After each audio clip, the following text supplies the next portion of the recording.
उपस्थित सर्व व्यासपीठावर मान्यवर, माफ करा कार्यक्रमाला खूप उशीर झालेला आहे म्हणून सगळ्यांची नावं घेत नाही. समोर उपस्थित सर्व माता भगिनी, तरुण मित्र, पत्रकार, आमचे सगळे सहकारी, आज दिनेश वारंग यांचा पक्षप्रवेश आणि त्या पक्षप्रवेशासाठी आपण इथे सगळे जमलेला आहात. मी सुरुवातीलाच दिलगिरी व्यक्त करतो की माझ्यामुळे अनेक तास आपल्याला इथे थांबावं लागलं, पण माझ्या उशिरा येण्याचं कारण एवढंच होतं की आपण दरवर्षी मुंबईतून आपल्या चाकरमान्यांसाठी अख्खी ट्रेन सोडतो. म्हणजे जवळपास 2-2.5 हजार लोक त्या एका ट्रेनमध्ये, आणि फक्त कुडाळ मालवणसाठी नितेश कणकवली मतदारसंघासाठी सोडतो, मी कुडाळ मालवण ह्या मतदारसंघासाठी सोडतो. आणि आतापर्यंत सांगायला मला आनंद होईल 3 वर्षामध्ये आपण ज्या काही ट्रेन गणपतीच्या निमित्ताने सोडतो त्यामध्ये मुंबई ते कुडाळ मालवणमध्ये जवळपास 3 वर्षात 8,500 लोकांनी प्रवास करून मोफत आपल्या गावामध्ये ते पोहोचू शकले, गणपती सण हा साजरा करू शकले. आणि म्हणून तो का झेंडा दाखवायला लागतो माहितीये ना, म्हणून तो झेंडा दाखवायला मला तिथे उभा केला होता. तो झेंडा दाखवला आणि एअरपोर्टला पोहोचलो. जेवढ्या लवकरात लवकर इथे पोहोचता आलं तेवढा मी इथे पोहोचायचा प्रयत्न केला, पण तरी आपल्याला अनेक तास इथे थांबावं लागलं. त्याबद्दल दिलगिरी व्यक्त करतो. आणि दिनेश सारंग आणि त्यांच्या एवढ्या मोठ्या दिनेश वारंग एवढ्या मोठ्या मित्रपरिवार, त्यांचे सगळे सहकारी बघून खरोखरच आनंद होतो की एवढे तास मी मागासपासून बघतोय, एवढे तास थांबून सुद्धा कोणाच्याही चेहऱ्यावर मरगळ नाही, कोणाच्याही चेहऱ्यावर मरगळ नाही. म्हणजे आता कोणाला सांगितलं ना चला बाजूला लफडं चाललंय तर सगळे निघतील. म्हणजे असे चेहरे, आणि ते पण गणपती सण तोंडावर आहे. म्हणजे अनेक मिटिंगा आमच्या कॅन्सल होतात 5-5 दिवसा अगोदर सांगून की गणपती आहेत, आणि खरं तर गणपती परवा आहेत. तरी सुद्धा आपण सगळे इकडे मोठ्या प्रमाणामध्ये माता भगिनी इथे बसलेले आहेत. हीच खरं दिनेश वारंग तुमच्या कामाची पोचपावती आहे. आणि याचं फळ तुम्हाला 100% मिळणार. कारण का असे जिद्दीला पेटलेले जे कार्यकर्ते असतात ना, ज्याला गावाचा वेळ असतो, मी जेव्हा त्यांना भेटलो त्यांनी ज्या काही गोष्टी माझ्यासमोर ठेवल्या त्या गावाच्या हिताच्या ठेवल्या. कधीही वैयक्तिक स्वरूपाचं माझ्याकडे काय मागितलं नाही. नाहीतर अनेकांना काहीतरी अफवा काहीतरी पसरवतील की त्यांनी बाबा माझ्याकडून फार काहीतरी मोठं घेतलंय. एक कवडी देखील नाही. तुम्ही काही काळजी करू नका. पण मला असं कुठून तरी उडती अशी हे आली, खबर आली की काहीतरी अँब्युलन्सचा काहीतरी विषय होता. बरोबर ना? ते जे काय आहे ना ते मी देणार.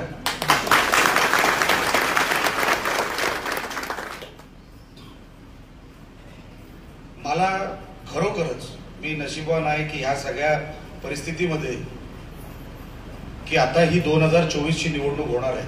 दिनेश वारंग आता स्वतःहून लोक येत आहेत. जिथे नजर चालली आहे ना तिथून लोक येत आहेत. हा खरं तर आमच्या राणे साहेबांचा जो काय खासदारकीला विजय झाला, सन्मान्य पालकमंत्री रवींद्र चव्हाण साहेब यांनी जे काय 2.5 वर्षामध्ये निलेश राणेला जी ताकद दिली प्रशासनाकडून, आणि राणे म्हणून जो काय ताकदीचा भाग असतो तो तर मला देवानेच दिलेला आहे. पण आता नियतीने ठरवलेलं आहे, आता नियतीनेच ठरवलेलं आहे. जे दिनेश बोलला त्याच्या मनोगतामध्ये की 2024 मध्ये परिवर्तन होणार, इथे भारतीय जनता पक्षाचा आमदार इथे निवडून येणार,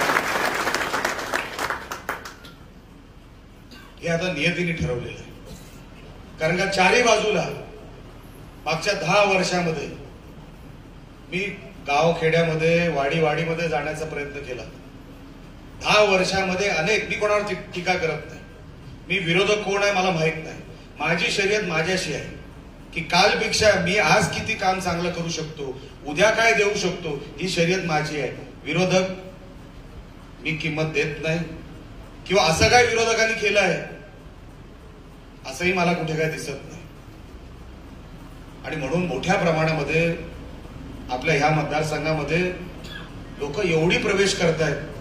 आता पण दिनेश सांगतो की आमच्याकडे यादीच मोठी आहे, एवढी यादी मोठी आहे की आम्हालाच वाटते बाबा थांबा जरा, कुठेतरी आता सगळ्यांना पदं देता देता देता कुठली पदं आता शिल्लक आहेत. आता झाडाखाली उभं राहायला पण कुठलं पद शिल्लक आहे का ते आम्ही शोधतोय. कारण का एवढी लोक आज बीजेपी मध्ये यायला, आपल्या पक्षाकडे यायला आता उत्सुक झालेले. हे कशामुळे झालं लक्षात ठेवा. समोरच्यांचं अपयश 100%, पण 2.5 वर्षामध्ये जे मोठमोठे ब्रिजेस कधी मार्गी लागले नव्हते, तो आमचा जवळपास आपला कुठला तो आंबेरी, मग तो शिरसिंगेचा रस्ता, अनेक कामं जी कधीही झाली नव्हती मागच्या 10 वर्षामध्ये, ती पहिल्यांदा जर त्यांना अस्तित्वात उतरताना पेपरामध्ये बघितलं तर ते ह्या 2.5 वर्षामध्ये झालं. मी 10 वर्ष बघतो ह्या मतदारसंघामध्ये. सन्मान्य राणे साहेबांचा हा मतदारसंघ 2014 पर्यंत, त्या 2014 मध्ये राणे साहेबांचा पराभव झाला. पराभवानंतरची 10 वर्ष आम्हाला असं वाटलं राणे साहेबांचा पराभव झाला, ज्यांनी केला फार मोठं कार्य त्यांचं काहीतरी आम्हाला बघायला मिळेल, फार काहीतरी मोठं काहीतरी हातातून त्यांच्या हातातून घडेल. पण ओसाड करून टाकला मतदारसंघ. सांगण्यासारखं काही नाही, पण आम्ही त्यांच्यावर टीका करत बसलो नाही. आम्हाला वाटलं की नाही, काहीतरी जे काय 14 पर्यंत जे वातावरण होतं ना या मतदारसंघाचं, मंत्रालयाला सांगायची गरज नव्हती हा मतदारसंघ कोणाचा आहे. तसं एक चित्र या मतदारसंघामध्ये उभं करायचं विकासाच्या मॉडेलने. कोणावर टीका करून नाही, मला कोणावर टीका करायची नाही. ठीक आहे, विरोधक असतील, विरोधकांचं काम करतील, पण जर माझं काम उत्तम असेल तर विरोधक स्वतःहूनच नाहीसा होईल असं काम मला उभं करायचं. म्हणून हल्ली मी कोणावरच टीका करत नाही, टीका करायची गरज नाही. माझं काम बोललं पाहिजे, माझं काम बोललं पाहिजे. म्हणून 24 तास पीए वगैरेकडे आपला मोबाईल नसतो, या तर टेबलावर असतो किंवा खिशात असतो. आणि कधी दिनेशने फोन केला, भाषण चालू आहे, मिस्ड कॉल आला, मग नंतर फोन जातो. म्हणून कधी राग मानून घेऊ नका. कारण का दिनेश कसं आहे, 8 नंतर फोन करणारे पण खूप आहेत. तू त्याच्यातला नाहीस मला खात्री आहे, पण आम्हाला पण बघावं लागतं. ह्यांनी काल पण 8 वाजता फोन केला होता, विसरला वाटतं, म्हणून उचलताना पण फिल्टर लावावा लागतो. काय दत्ताला माहिती आहे, दत्ता त्याच्यातला नाही, मी सांगतोय. दत्ता आपला माणूस आहे, मी फक्त सांगतोय की अनेक आता त्यांना काय कळलंय की इथे आता इथे कामं होतात, लोकांच्या अपेक्षा वाढल्या. आता लोक कसलीही कामं सांगायला लागली, ती आमदार ह्या कॅटेगरीची असली नसली, खासदार या कॅटेगरीची असली नसली, तरी ती सगळी कामं. आणि मला या गोष्टीचा आनंद आहे की मला कुठल्याही गावातून, कुठल्याही वॉर्डातून मला कोणी फोन करू शकतो, ह्या गोष्टीचा मला आनंद आहे. असं ते विचार करत नाही की ह्याला काय वाटेल, असं काही विचार करत नाही. म्हणून वारं तुम्ही आणि तुमचे सगळे सहकारी, तुमचं काम मी ऐकून आहे. तुम्ही तुमचा राजकीय प्रवास कसा कसा झाला हे मी बघून आणि ऐकून आहे. तुम्हाला जे काम अभिप्रेत आहे, अपेक्षित आहे तुमच्या या गावासाठी, तुमच्या या विभागासाठी, 100% तुमच्यापर्यंत पोहोचवण्याचं काम हा निलेकरांकडे. तुम्ही ज्या जिद्दीने, म्हणजे असं गावात आल्यानंतर फार कमी लोक सांगू शकतात, साहेब जर 2200 मतदान झालं तर मी तुम्हाला 1600-1700 देऊ शकतो, हे फार कमी लोक सांगू शकतात. तो कॉन्फिडन्स तुमच्यामध्ये आहे आणि असाच कॉन्फिडन्स ठेवा. तुमच्या कामाला कुठे तडा जाईल असं कधी होणार नाही. तुम्हाला असं कुठे आत्ताच मी आलो, आता आमचा संसार कसा चालेल किंवा पक्षाचा संसार कसा चालेल असं कधी तुम्हाला मनाला वाटेल, असं कधी आमच्याकडून होणार नाही. आम्ही कुटुंब जगतो, पक्ष नंतर. पहिलं आमच्याकडे आलाय ना, मग आमच्या कुटुंबात आला. पक्षात आला म्हणजे कोण, आमच्या कुटुंबात आला. आणि म्हणून कुटुंबात आल्यानंतर कोणालाही एकटं सोडायचं नसतं, हे आमच्यावर राणे साहेबांचे संस्कार आहेत. तुम्ही आज मोठ्या संख्येने, मला या गोष्टीची खात्री आहे, अनेक कामं तुम्हाला तुमच्या बोलण्यामधून हे टप्प्याटप्प्याने बाहेर येत असतात. तुम्ही हे सगळं माझ्याकडून करून घ्या. आज आपण केंद्रामध्ये पुढचे 5 वर्ष आपण सत्तेमध्ये आहोत. ऑक्टोबरमध्ये जेव्हा विधानसभेच्या निवडणुका होतील, 100% इकडचा आमदार पण सत्तेमध्ये असेल आणि राज्यात पण सत्ता आपली असेल. असं कार्य आणि असं सगळी जी काय तुमच्या मनामध्ये संकल्पना आहे, ही सगळी उभी करायची जबाबदारी आमची. तुम्ही जे जे विषय मांडले ते सगळे आपण अगोदरच त्याच्यावर चर्चा झालेली आहे. मी जास्त वेळ आपला घेणार नाही.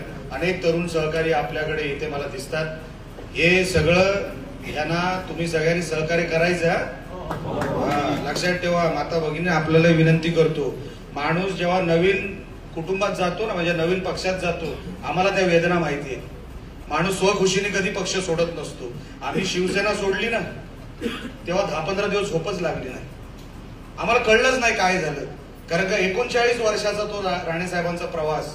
आपण जसं शाळेत जातो ना, आपल्याला एक सवय होते की हीच शाळा माझी, तशीच आम्हाला त्या पक्षाची सवय झाली होती.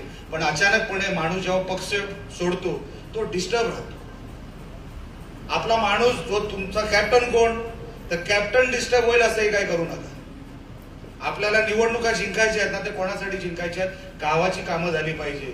आणि गाव हा विकासाच्या दृष्टिकोनातून कुठे मागे पडायला नको.